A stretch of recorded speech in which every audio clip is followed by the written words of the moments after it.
बिस्मिल्लाहिर्रहमानिर्रहीम। आज हम जिस टॉपिक के बारे में डिस्कस करना है वो है क्वांटम पार्टिकल्स। बड़ा इंटरेस्टिंग टॉपिक है। इससे पहले हमने जो है ना लास्ट लेक्चर में हमने देखा था डी ब्रोगली वेवलेंथ, और हमने ये देखा था कि डी ब्रोगली वेवलेंथ के साथ साथ हमने इसकी वेरिफिकेशन की थी, जिसमें हमने ये डिस्क्राइब किया था कि कोई भी पार्टिकल है तो उसकी वेव नेचर है। तो जिसकी वेरिफिकेशन के लिए डेविसन जर्मन और जेपी थॉम्सन का एक्सपेरिमेंट को भी हमने डिटेल में देखा था, जिसमें ये प्रूफ हुआ था कि इलेक्ट्रॉन है, इलेक्ट्रॉन की वेव नेचर एग्जिस्ट करती है, और उसको वेव नेचर को हमने एक्सपेरिमेंटल प्रूफ किया, और उसके साथ साथ इलेक्ट्रॉन माइक्रोस्कोप से भी उसको हमने डिटेक्ट किया या मालूम किया या उसकी देखा कि उसकी वेव नेचर वाकई एग्जिस्ट करती है। तो इस लेक्चर के अंदर हमने डिस्कस करना है क्वांटम पार्टिकल्स के बारे में, कि क्वांटम पार्टिकल्स क्या होता है और इसको कैसे अपने डिस्क्राइब करना है या बयान करना है। क्वांटम पार्टिकल्स को जब हम देखते हैं तो हमें पता चलता है कि quantum particle basically quantum scales पे जाके जो पार्टिकल्स होते हैं तो उसकी भी डुअल नेचर होती हैं। जैसे इलेक्ट्रॉन हो गया, इलेक्ट्रॉन को हम समहाउ कह सकते हैं कि ये क्वांटम पार्टिकल्स है, तो इसका वेव नेचर भी होती है और उसके साथ साथ पार्टिकल नेचर भी होती है, जिसमें दोनों मॉडल हमारे पास आती हैं, वेव एंड क्वांटम्स। तो लास्ट लेक्चर या इस लेक्चर के बारे में जो भी आपको क्वेरी है, कुछ चीज़ आपने पूछनी है, तो मुझे आप इस ईमेल एड्रेस पे आप मुझसे पूछ सकते हैं, और उसके साथ व्हाट्सएप ग्रुप में भी आप मुझसे कॉल कर सकते हैं। तो चलते हैं हम अपने इस लेक्चर की तरफ। क्वांटम पार्टिकल्स, इसको लास्ट में हम वन बाई वन हमने डिस्कस करना होगा, और ये देखना होगा कि स्लाइड्स में, क्योंकि ये हमारे जो कोर्स की बुक है उसमें से ये टॉपिक लिए गए हैं, और उस सब को हमने ऐसे आपके नोट्स भी होंगे और उसका इसको आपने अंडरस्टैंड भी करना होगा कि इसका क्या मतलब होता है। In the past, we considered the particles in wave model to be distant. हमने लास्ट शुरू में या इससे पहले जितने भी लेक्चर उसके अंदर हमने ये डिस्कस किया था कि कोई भी पार्टिकल है और वेव मॉडल है, ये हमेशा एक दूसरे से मुख्तलिफ होते हैं, डिस्टिंक्ट, एक दूसरे से डिफरेंट होंगे, अलग अलग भी हो सकते हैं। उसको हमने डिस्कस भी किया है और देखा भी है, और बाद में हमने देखा कि सेम पार्टिकल्स उसकी जो है ना दोनों प्रॉपर्टीज होती है, जैसे कि बहुत लाइट एंड मटेरियल पार्टिकल है, बहुत particle and wave property does not fit with this distinction. इसके साथ हमें रहना है, फिट नहीं होता, जिसमें हम आमतौर पे हम माइंड भी एक्सेप्ट नहीं करता कि वेव्स एंड पार्टिकल एक ही चीज़ के कैसे हो सकते हैं, क्योंकि हमने क्लासिकली ये देखा हुआ था कि ये अलग अलग चीज़ें हैं, और जो वेव्स होती है वो इंटरफ्रेंस करती है, डिफ्रैक्शन करती है, और जो पार्टिकल्स है तो उसका मैथ होता है एंड सो ऑन। तो आज हम इसमें अंदर हमने थोड़ा सा डिटेल में जाना होगा कि पार्टिकल्स की डेफिनेशन क्या होती है और वेव्स की डेफिनेशन क्या होती है। क्या कोई भी पार्टिकल उसके अंदर जो वेव्स है उसको भी डिफाइन कर सकता है, या कोई भी वेव है उसके अंदर वो पार्टिकल भी होता है कि नहीं होता। तो experimental evidence show however that this conclusion exactly what we must accept. तो एक्सपेरिमेंट से हमें ये चीज़ प्रूफ हुई, जिसमें हम एक चीज़ को एक्सेप्ट कर सकते हैं कि कोई भी वेव है तो उसके अंदर पार्टिकल है। The recognition of this dual nature leads to new model. इस डुअल नेचर जो है ना हमें नए मॉडल की तरफ जाता है, उस मॉडल को हम कहते हैं क्वांटम पार्टिकल्स। तो इट मीन्स हम quantum particles is a new model in which we have a dual nature particle as well as a wave is known as the quantum particle, which is combination of the particle model and the wave model. तो it means ये दोनों model इसके अंदर आएंगे, waves and particle models. In this new model, quantum particle या entities have both particle and wave characteristics. It means quantum particle की दोनों खसूसियात आएंगी, waves और particle की। We must choose one appropriate behavior particle or wave to understand the particular phenomena. अगर हमने इस चीज़ को अंडरस्टैंड करना है, देखना है, डिटेल में जाना है, तो हमें मस्ट अंडरस्टैंड करना पड़ेगा इसमें से एक फेनोमेना, पार्टिकल या वेव। कोई भी वेव्स लेंगे तो उसमें से हमें पार्टिकल निकालेंगे, अगर कोई भी पार्टिकल लेंगे तो उसमें से हमें वेव निकालना है।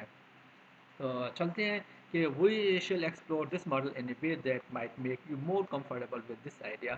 We shall do so by demonstrating that entity that exhibit property of particle can be constructed from wave.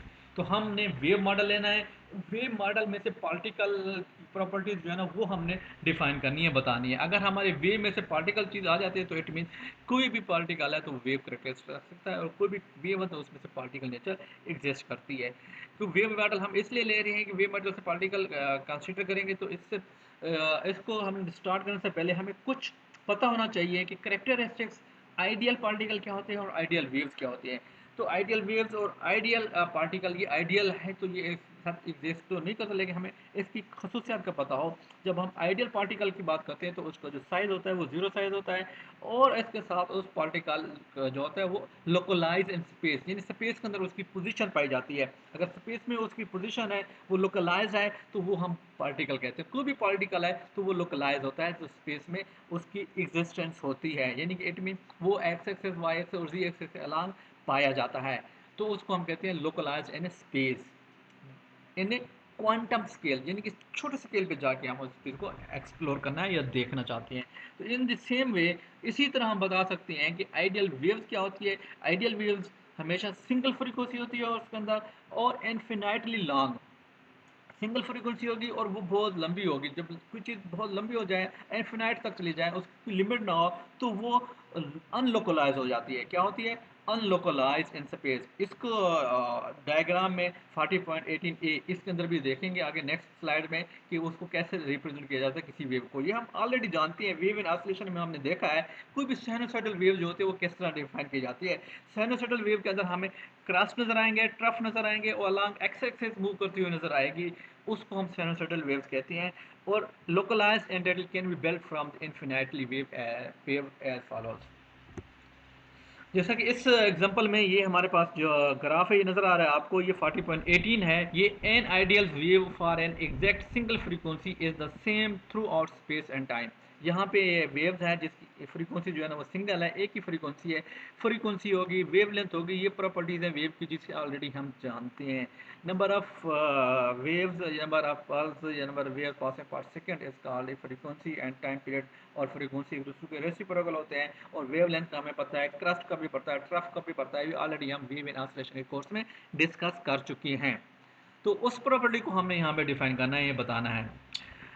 और यहाँ पे मैं दोबारा आपको एक्सप्लेन कर देता हूँ। Imagine drawing one wave along X axis. ये एक वेव ली गई है, अलॉन्ग एक्स एक्सिस ली गई है, ये along X axis with one of its crest located. इसका जो क्रस्ट है वो X is equal to zero, ये इसका क्रस्ट होता है। मीन पोजीशन से लेके ऊपर तक जो एम्पलीट्यूड होता है ये वाला, जो इसको हम क्या कहते हैं? क्रस्ट कहते हैं। और ट्रफ जो है ना नीचे वाली लाइन, ये वाला जो मीन पोजीशन नीचे वाली लाइन का जो जितना मैक्सिमम डिस्टेंस है उसको हम क्या कहते हैं? ट्रफ कहते हैं। Second wave of the same amplitude but a different frequency. ये एक वेव वन है और वेव टू है। ये वेव और ये वेव दोनों के जो एम्पलीट्यूड है ये बराबर है, लेकिन फ्रीक्वेंसी इसमें नज़र आ रहा है, ये थोड़ा सा स्लाइटली फ़र्क है। जब दोनों आपस में वेव कंबाइन होती हैं तो किसी जगह पे कंस्ट्रक्टिव इंटरफ्रेंस होता है, किसी जगह पे डिस्ट्रक्टिव इंटरफ्रेंस होता है। जहाँ पे एम्पलीट्यूड और एम्पलीट्यूड आपस में मिलती हैं तो कंस्ट्रक्टिव हो जाएगा, जहाँ पे क्रस्ट और ट्रफ मिलते हैं तो वो डिस्ट्रक्टिव इंटरफ्रेंस हो जाता है। ये वेव की प्रॉपर्टीज हम ऑलरेडी डिस्कस कर चुके हैं। और इस दोनों वेव्स को आपस में मिलने वाले प्रोसेस को कहते हैं superposition of the two waves. Two waves की क्या कहलाती है? सुपरपोजिशन कहते हैं। A single wave has same amplitude everywhere in the space, no point in space is any different from any other point by adding second wave. However there is something different about the in phase point compare with the out of phase. वही बातें जो मैंने पहले discuss की हैं कि उन दोनों को डिस्क्राइब किया गया है। इसकी डिस्क्रिप्शन में अगर देखें, if two ideal waves with slightly different frequency are combined, beats result, यानी इट मीन यहाँ पे एक बीट्स हैं। बीट्स मीन कि यहाँ पे क्रस्ट और ट्रफ आपस में मिलते हैं तो उसको आप बीट्स कहते हैं। The combination, the region of space at which there is a constructive interference are different from those at which there is a destructive interference. यहाँ पे कंस्ट्रक्टिव इंटरफेरेंस है जहाँ पे एम्पलीट्यूड बढ़ गया है, जहाँ पे एम्पलीट्यूड कम हुआ है वो डिस्ट्रक्टिव इंटरफेरेंस है। अब हमने नेक्स्ट जो वेव्स की प्रॉपर्टीज है उसकी तरफ हम जाएंगे। No imagine that more and more waves are added to our original two each new wave having a new frequency. जो भी वेव नई बनती जाएगी उसकी फ्रीक्वेंसी भी डिफरेंट होगी। अब इसको अगर हम देखें तो इसकी एक अलग से नई फ्रीक्वेंसी बन रही है। New wave is added so that one of its crest is equal to zero. X की जो वैल्यू है वह क्रस्ट इसमें पैदा हो रहा है X is zero, with result that all waves added constructively. Constructive कहाँ होंगे? जहाँ एक्स इक्वल जीरो होगा, जहाँ X not equal to zero होगा वहाँ पे डिस्ट्रक्टिव चीज़ें हो रही हैं। और इसके बाद ये जो हमारे पास वेव आ रही है, small region of constructive interference is called a wave packet. ये स्मॉल रीजन जहाँ पे कंस्ट्रक्टिव इंटरफेरेंस हो रही है इसको क्या कहते हैं? वेव पैकेज है। If large number of waves are combined the result is a wave packet. A large number of waves combine हो रही हैं, हमारे पास एक पैकेट नज़र आ रहा है, इसको क्या कहेंगे? वेव पैकेट कहेंगे। अब ये जो वेव पैकेट है बेसिकली ये लोकलाइज्ड है, this localized region of space in different from all other regions. अब ये जो है ना लोकलाइज हो गया दूसरी वेव की निस्बत, ये इसमें फाइनाइट स्पेस आ गई है, इनफिनाइट नहीं रहा, तो हम इसको कह सकते हैं सम हाउ पार्टिकल कह सकते हैं। वेव पैकेट को हम क्या कहते हैं, पार्टिकल। आगे जाके हम इसको डिफाइन करेंगे, ये पार्टिकल है। We can identify wave packet as a particle, हम क्या कहेंगे, as a particle, because it is localize nature. हमने शुरू में कहा था कि जो पार्टिकल लोकलाइज नेचर होते हैं वो पार्टिकल की होते हैं, और ये भी लोकलाइज है, तो इट मीन वेव पैकेट क्या हो गया, लोकलाइज हो गया, जिस वजह से हम कह सकते हैं ये पार्टिकल है। अब हम ये डिफाइन कर सकते हैं, ये हमने डिफाइन कर दिया कि वेव में से पार्टिकल हमने डिफाइन किया है। The localisation of the wave packet correspondent to the particle position, ये पार्टिकल की पोजीशन बताती है, लोकल लोकेशन बताती है वेव पैकेट की। तो दैट मीन पोजीशन हमारे पास आ गई, तो दैट मीन लोकलाइज हो गया, तो ये पार्टिकल नेचर ही होगा। तो थोड़ा सा हम इसकी, ये तो थ्योरेटिकल इसकी एक्सप्लेनेशन थी, अब इसकी मैथमेटिकली हम इक्वेशन के ज़रिए भी हम इसको डिफाइन कर सकते हैं, बता सकते हैं कि मैथ भी एक वेव इक्वेशन की जो मैथ है ये भी हमें बताती है कि जो मैथमेटिकली ये भी एक पार्टिकल की नेचर को शो करता है। Localized nature of this entity is the only characteristic of a particle that was generated with this process। ये सारी वो बातें जो मैंने बता चुका हूँ, इसको आप पढ़ेंगे तो आपको इजीली चीज़ें वही चीज़ें समझ आ जाएंगी। We have not addressed how the wave packet might achieve। हम यहाँ पे ये नहीं बता रहे कि वेव पैकेट कैसे अचीव हो गया है। Such particle characteristic as a mass, electric charge and spin। और ये दूसरे चीज़ों के बारे में करेक्टरिस्टिक भी हमें बताता है, जिसमें से पार्टिकल है तो इसका मास भी होगा, इलेक्ट्रिक चार्ज भी होगा, स्पिन भी होगा, तो ये सारी चीज़ें होंगी, तो इट मीन ये वेव जो है ना, ये पैकेट जो है ये पार्टिकल्स है। Therefore you may not be completely convince with we have built a particle. तो आप कुछ हद तक कम्प्लीटली कन्विंस अभी तक नहीं हुए, तो आगे जो हम इस मैथमेटिकली जब इसको डिफाइन करेंगे देखेंगे तो मे भी आप जो है ना वो कन्विंस हो जाएँ, आपको पता चल जाए कि कोई भी वेव है तो उसके अंदर पार्टिकल्स होता है। Further evidence that the wave packet can be represented a particle. Let's show the wave packet has another characteristics of the particles. So it means wave packet की कुछ characteristics होती हैं। हमने simplify करना है mathematical representation of two our combination of two waves, जिसकी frequency f1 और f2 different frequency है, जिसकी mathematics equation जो होते हैं, किसी भी wave को mathematical equation cosine या sin की form में लिख सकते हैं। अगर हमारे पास पहली जो वेव है दैट इज उसकी जो मैथमेटिकल इक्वेशन है वो y1 is equal to a cos k1 x minus omega 1t, और y2 is equal to a cos k2 x minus omega 2t। ये वो mathematical equations of the waves हैं। ये already हम वेव इन ऑसिलेशन में आपने अच्छे तरीके से आपको आती है, मुझसे भी ज़्यादा आप इसको एक्सप्लेन कर सकते हैं। जब इन दोनों वेव्स को आपस में मिलाते हैं, ऐड अप करते हैं, तो सुपर पोजिशन बनती है। तो ये इसके बाद इक्वेशन आ जाते हैं, दोनों को ऐड किया है तो ये फार्मूला लगा दिया है, काज अल्फा क्लास बीटा, तो 2 cos a minus B over 2 cos a plus B by 2। ये जब आप इस को सिंप्लीफाई करते हैं तो आपके पास ये इक्वेशन आ जाती है।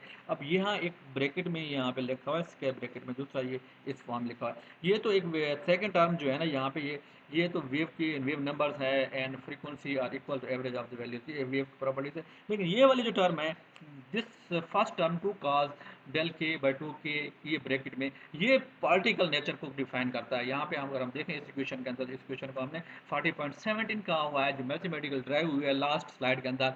इसमें square bracket represent the envelope of the wave as shown by the blue curve in the active figure 40.20।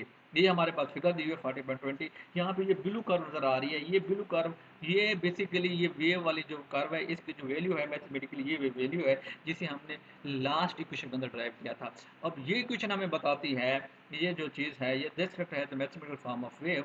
Wave की मैथमेटिकल फॉर्म है, this envelope of the combination can travel through space with a different speed than the individual wave। तो wave की जो speed है, ये वाली speed यहाँ पे नजर आ रही है, ये इसकी और स्पीड है, इस के ब्लू वाली की और स्पीड है, ये डिफरेंट स्पीड के साथ मूव करती है। तो डिफरेंट के मूव के साथ मूव करे तो इट मीन्स ये कम somehow some like a standing waves, उस तरह की वेव्स बन रही है। तो हम कह सकते हैं कि ये जो है ना ये पार्टिकल को शो करता है। As an extreme example of this possibility, imagine combining two identical waves moving in opposite direction। जब कोई भी two identical waves opposite direction में move करती हैं तो वो standing waves बनती हैं। Same speed but envelope has speed of 0 because we have built standing waves। तो इसके साथ कुछ बेसिक डेफिनेशन है जिससे हमने वेव के फॉर्म में देखना होगा। For individual wave speed is given by, किसी भी कोई भी वेव है तो उसकी जो स्पीड होती है उसको हम v से डिवाइड करते हैं, that is also omega over के। जैसे कि आम स्पीड होती है एस और टी के बराबर होते हैं, यहाँ पे एंगुलर फ्रीक्वेंसी है और वेव नंबर है, इन दोनों के दरमियान रेशो है, तो हम इस रेशो को हम कह सकते हैं for waves that is speed, wave speed, this speed is called the phase speed of wave, यानी वेव पैकेट। वेव पैकेट की फेज स्पीड कहलाती है because it is ratio of the advance of a crest and a single wave which is point of fifth phase. Phase speed can be interpreted as follows. The phase speed of wave is this is the ratio, basically ratio of the coefficient of the time variable. This is the omega is the time variable to the coefficient of the space variable x. X क्या है, space variable है और omega जो है ना वो time variable है। यानी इक्वेशन इक्वेशन में दिया हुआ है y is equal to A cos k x minus omega t, ये इसके अंदर दिए हुए हैं, तो उसमें से हमने उसकी स्पीड निकाली है जिसको फेज स्पीड कहा गया है।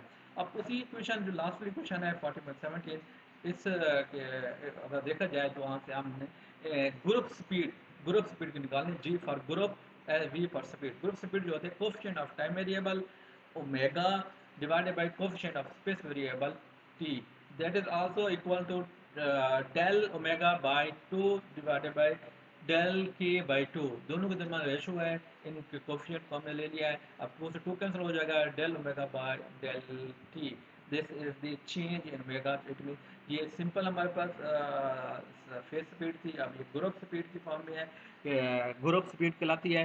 तो यहाँ पे जी जो है जैसे speed indicate that is commonly called group speed और speed of the wave packet, इसको हम क्या कहते हैं, वेव पैकेट की स्पीड कहती हैं, group of the wave we have already pelt. अगर इस ग्रुप स्पीड को हम डेरिवेटिव ले लें विद रिस्पेक्ट, कोई भी डेरिवेटिव ले लिया जाए तो हम उसको कहते हैं group speed of the wave packet. Group speed of the wave packet, del की जगह डेल डब्ल्यू ओवर डेल के ले लें। जब large number of waves are superpose to form a wave packet, this ratio become derivative, तो इसको हम derivative ले लेंगे।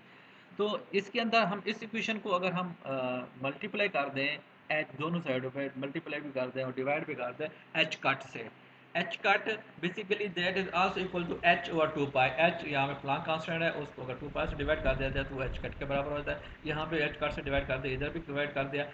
ये डिवाइड करने से जो है ना वी आर एच कट और ओमेगा के बराबर आ जाएगा। ये हमारे पास नेक्स्ट वो है, तो हम कह सकते हैं एच ओवर 2 पाई, यहाँ पे अगर हम इसकी वैल्यू पुट कर दी जाए, ओमेगा की वैल्यू पुट कर दी जाए 2 पाई और लैम्डा, अगर हम दोनों वैल्यू हमें पुट कर दे दें तो ये 2 पाई ओवर एफ ये भी पुट कर दीजिए है, ये भी एच एफ ई के बराबर आ जाएगा। ये 2 पाई से 2 पाई कैंसिल हो जाएगा, एच एफ जो है ना वो एनर्जी के बराबर होता है, ये एनर्जी के बराबर आ गया है आपका जो रिजल्ट है।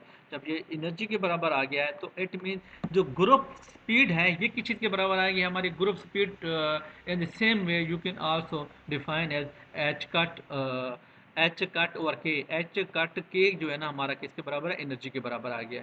तो that is also D E over D P, तो ये D E over D P के बराबर है। It means H over lambda is equal to P के बराबर है, इसको सिंप्लीफाई किया गया है। तो इट मीन्स एच कट के जो है ना वो एच ओवर लेमडा के बराबर आया हमारा, यानी कि नॉट लेमडा के बराबर, that's also equal to P के।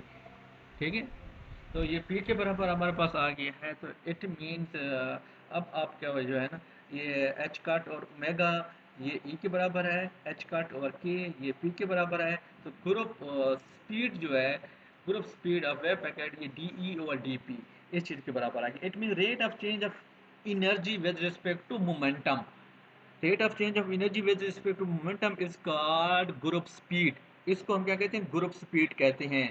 अब इस एनर्जी को हमें मालूम करना है, एनर्जी हमें पता होती है किसी भी पार्टिकल है उसकी जो एनर्जी होती है वो पी स्क्वायर और 2m के बराबर होती है। अब ये 2 पी स्क्वायर 2m के बराबर है, ये वैल्यूज जो है ना इसके अंदर पुट करेंगे, इसको डेरिवेटिव तो हमारे पास पी का अगर डेरिवेटिव होता है वो 2p होता है, 2p और m, 2p से 2p कैंसिल हो जाएगा, हमारे पास p बचेगा। p की वैल्यू होती है mv, mass velocity divided by m is equal to v के।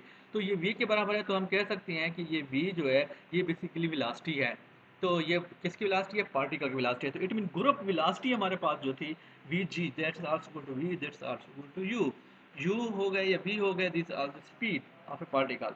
Therefore, the group speed of the wave packet is identical to speed of the particle. Group speed किस चीज़ से मिल गई है, स्पीड ऑफ द पार्टिकल से मिली है। That is model to represent given us further confident that we wave packet as a reasonable way to belt a particle। तो इस तरह हम कह सकते हैं कि ग्रुप स्पीड जो है वो पार्टिकल की स्पीड के बराबर है, तो इट मीन ग्रुप स्पीड या वेव जो हमारे पास ग्रुप पैकेट बना था, वेव पैकेट बना था, वो एक पार्टिकल है। तो एनी हाउ कि हम यहाँ पे ये प्रूव कर चुके हैं, ये क्वांटम पार्टिकल जो होता है उसकी अगर वेव मॉडल ले लिया जाए तो वहाँ से पार्टिकल नेचर हमें मिल गई है। तो मैं उम्मीद करता हूँ आपको क्वांटम पार्टिकल कंसेप्ट क्लियर हो गया होगा। अगर अभी कोई भी क्वेश्चन है इसके वाले से मुझसे आप प्राप्त कर सकते हैं। अल्लाह हाफिज़।